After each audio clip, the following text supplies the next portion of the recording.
Disclaimer. This video is only for educational purposes, and is meant to teach the science. Well, what's up folks? I can't thank you enough for not unsubscribing me. I know, I have not uploaded for a long time, sorry about that, but finally, I'm back. And I'm back with another science experiment, and in today's experiment we are going to synthesize sulfuric acid from magnesium sulfate solution using the method of diaphragm electrolysis. By now, you must have guessed that I love the process of electrolysis because it's cheap and easiest for any science freak. Now, I wanted to clearly mention that sulfuric acid is sold much cheaper, and this experiment is just to explore the science. Now, without any further ado, let's get started. Roll the intro.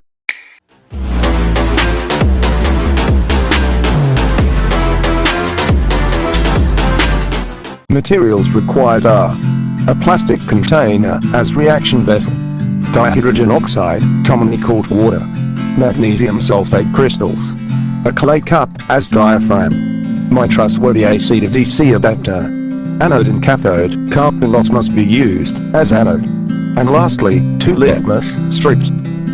Electric equipments must be handled with caution. Take the reaction vessel and add water and magnesium sulfate, and make a solution. Now, put the diaphragm in the solution, such that the solution must not enter the diaphragm. Now, we'll connect the electrodes. I accidentally connected the cathode plate to anode and forgot to connect the carbonate anode. I had to fix that backstage. You guys, don't repeat my mistakes.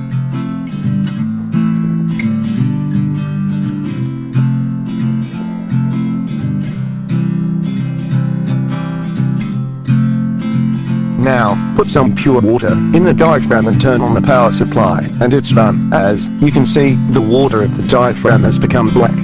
This is because the carbon electrode is degenerating slowly because of sulfuric acid. After 15 minutes, we will check the pH of the solution using litmus paper.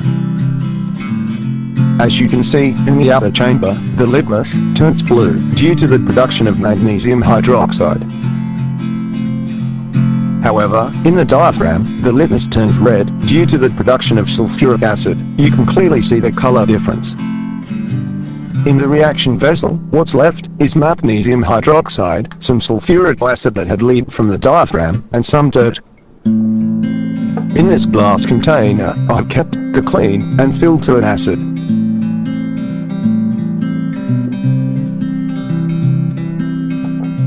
Now, to show you guys that the liquid in the glass vessel is sulfuric acid, I will take some of the liquid and will add it to baking soda.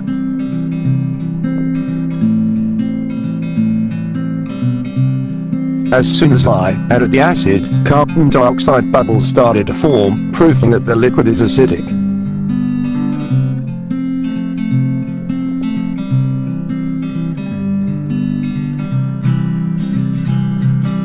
What's happening here is magnesium sulfate breaks down to sulfate and magnesium ions in the solution. When we turn on electricity, hydrogen is produced at cathode and oxygen at anode. This causes the formation of H+ ions at anode chamber. At cathode chamber, hydroxyl ions are produced. This causes sulfate ions at the cathode chamber to move towards anode, and there reacts with the H+ ions to form sulfuric acid. However, at cathode chamber, insoluble magnesium hydroxide is produced. The diaphragm allows ions to pass through, but does not allow molecules to pass. Hence, once the sulfuric acid is made, it stays in the chamber. That was all for today folks. Hope you have enjoyed. Please like and subscribe and give feedback in comments.